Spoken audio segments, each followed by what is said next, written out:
Hello, I'm Nana, and the book we're going to read today is Peter Rabbit by Beatrix Potter.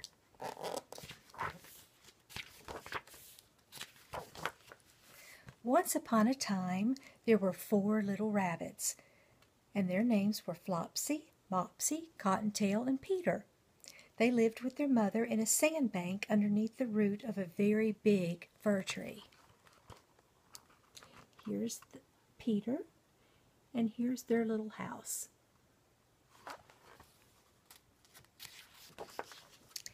"Now, my dear," said old Mrs. Rabbit one morning, "you may go into the fields or down the lane, but don't go into Mr. McGregor's garden. Your father had an accident, and he was put into a pie by Mrs. McGregor.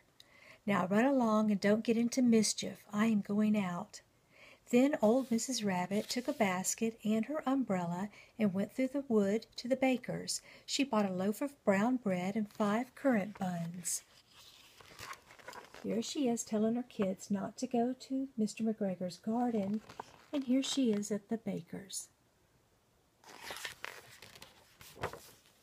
Flopsy, Mopsy, and Cottontail, who were good little bunnies, went down the lane to gather blackberries, but Peter, who was very naughty, ran straight away to Mr. McGregor's garden and squeezed under the gate.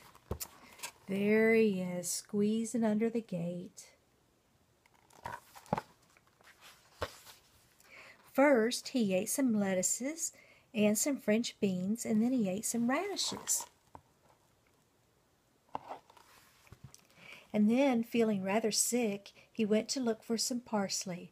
But round the end of a cucumber frame, whom should he meet but Mr. McGregor?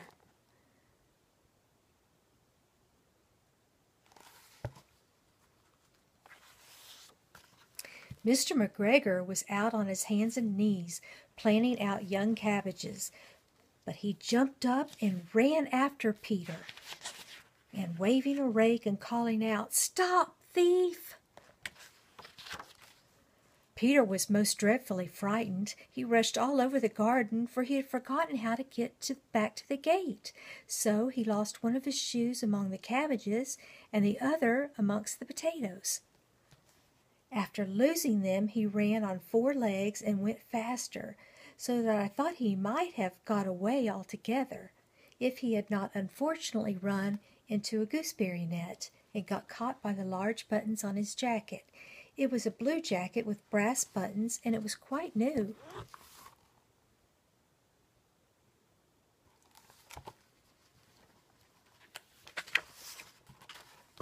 Peter gave himself up for lost and shed big tears, but his sobs were overheard by some friendly sparrows, who flew to him in great excitement and implored him to exert himself.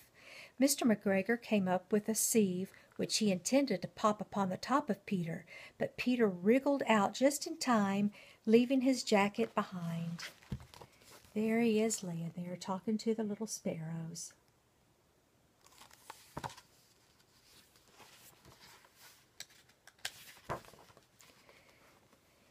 Peter rushed into the tool shed and jumped into a can.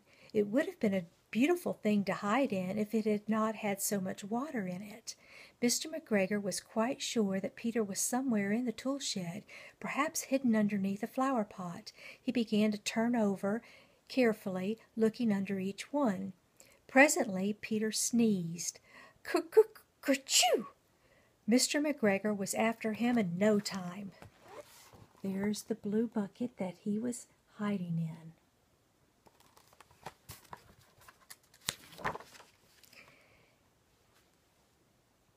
Mr. McGregor tried to put his foot upon Peter, who jumped out of a window, upsetting their 3 plants. The window was too small for Mr. McGregor, and he was tired of running after Peter anyway. He went back to his work. Peter sat down to rest. He was out of breath and trembling with fright, and he had not the least idea which way to go. Also, he was very damp with sitting in that can. After a time he began to wonder about going lippity, lippity, not so fast, and looking all around. He found a door in a wall, but it was locked, and there was no room for a fat little rabbit to squeeze underneath. An old mouse was running in and out over the stone, carrying peas and beans and her family in the wood. Peter asked her the way to the gate, but she had such a large pea in her mouth that she could not answer. She only shook her head at him, and then Peter began to cry. There's the little mouse, and she's got a big pea in her mouth. Then Peter tried to find his way across the garden, but he became more and more puzzled. Presently he came to a pond where Mr. McGregor filled his water cans. A cat was staring at some goldfish.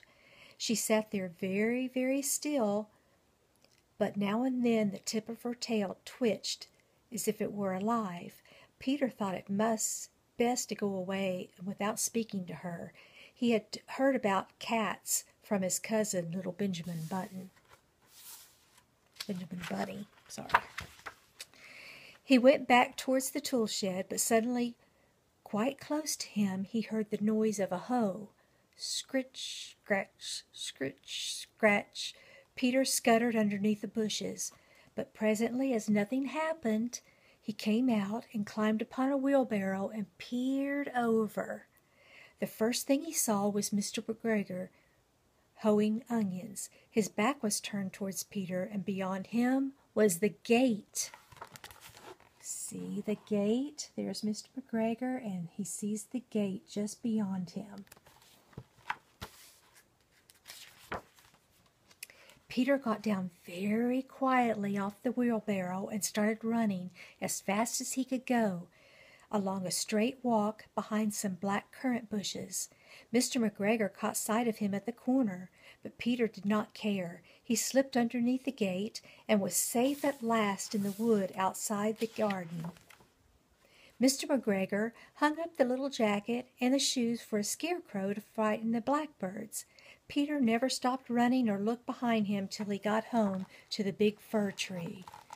Mr. McGregor put his little coat and his shoes up in the garden to scare away the crows.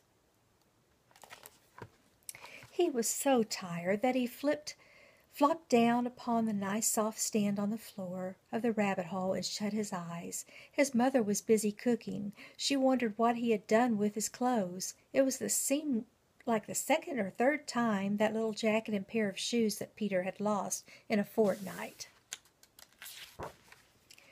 I am so sorry to say that Peter was not very well during the evening. His mother put him to bed and made some camel tea, and she gave him a dose of it.